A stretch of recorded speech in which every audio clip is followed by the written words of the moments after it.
Cuando se discute un tema esencial para la finalización del conflicto armado, como es el de las víctimas y sus derechos, es imperativo que haya un reconocimiento que ponga el fundamento del desarrollo de los otros temas, y es el reconocimiento de la responsabilidad del Estado.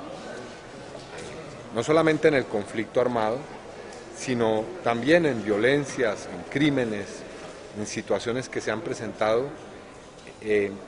por fuera del conflicto o con relación al conflicto.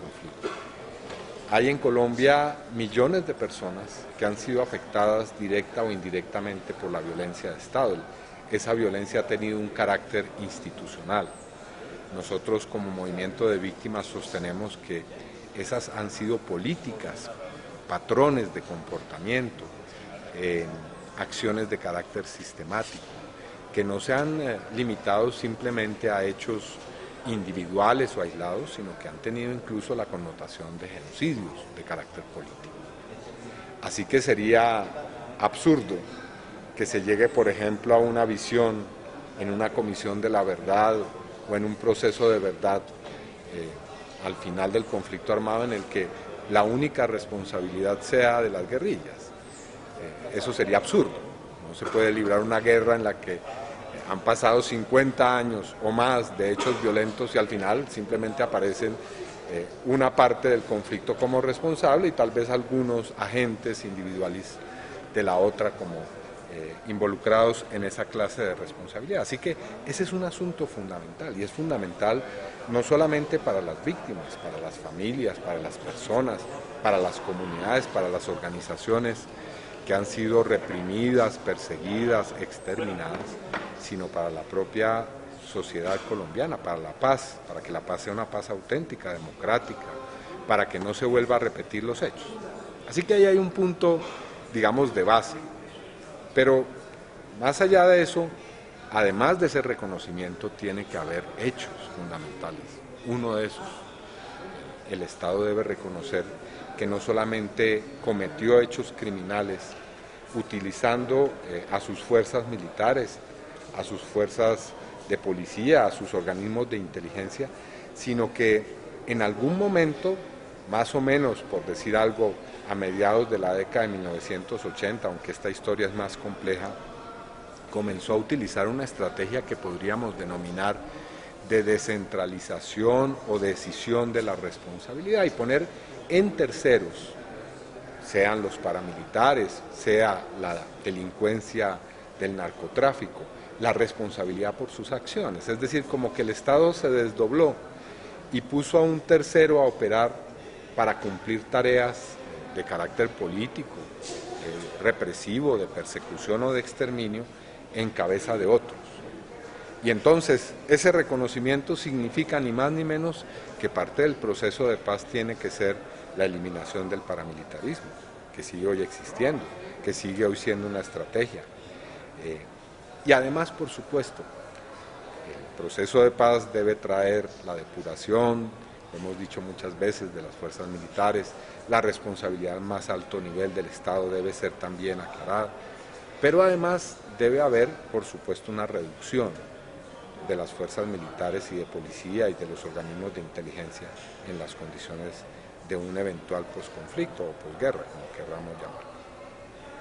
Eso digo simplemente para poner unos elementos que son mínimamente, digamos, de base para una discusión mucho más seria con relación a esta responsabilidad. Y por supuesto las víctimas de Estado debemos ser los sujetos, por supuesto organizados a través del movimiento de víctimas y de otros procesos, que pongamos estos temas en la agenda de esa discusión.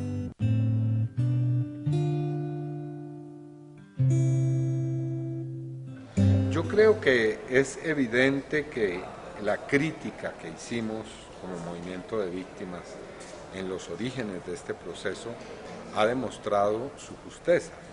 La ley 1448 es una ley de diseño neoliberal que buscaba más que la reparación integral, una justicia plena, un principio de no repetición y una reparación plasmada entre otros hechos en una restitución de tierras.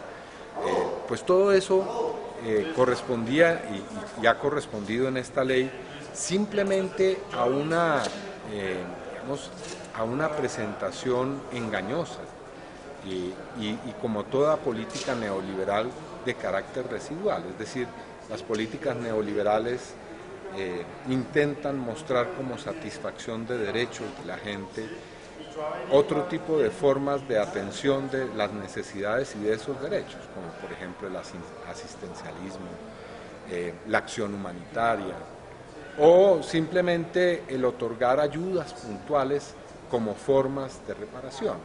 Entonces, desde ese punto de vista, aquí, digamos, hay una estrategia que es una estrategia nociva y es engañar a las víctimas, a la sociedad, a la comunidad internacional, presentándoles como una reparación integral y como una restitución de tierras, otro tipo de acciones que sin lugar a dudas no corresponden a la reparación integral y que no satisfacen, por supuesto, ese objetivo. Allí están las cifras.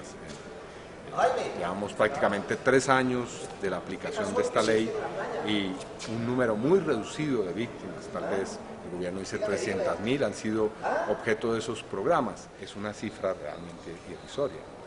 Entonces, es necesario, mediante un proceso participativo, en medio de un proceso de paz, un rediseño, un fortalecimiento muy serio de todos estos procesos que se han dado, a la luz de una salida del conflicto armado.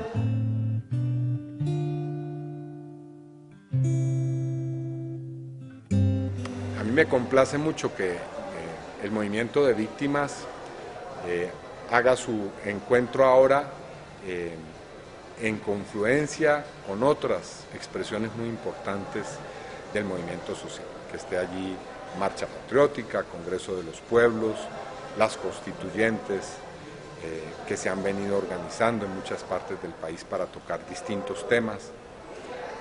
Bueno, aquí la pregunta es ¿por qué estamos en distintos movimientos con relación a algo tan importante como es la justicia, la verdad y la reparación, entendidas en un sentido político, con todos estos movimientos que son parte de la misma causa? Creo que esa es una buena pregunta. Tenemos que los campesinos, los indígenas, los afrodescendientes han llegado ya a esta cumbre social, étnica, campesina, indígena, afrodescendiente. Bueno, las víctimas del Estado también deberíamos pensar en una sola expresión, porque todas las organizaciones que ustedes representan han sufrido y han sido perseguidas por el Estado, o mejor, por el poder político y económico. Han enfrentado la usurpación de tierras, han enfrentado las consecuencias de haber pedido la paz y de haber defendido los derechos de la gente. Así que yo creo que debemos discutir, no solamente qué vamos a hacer las víctimas de Estado en general, sino cómo lo vamos a hacer de una manera lo más cohesionada y unificada posible.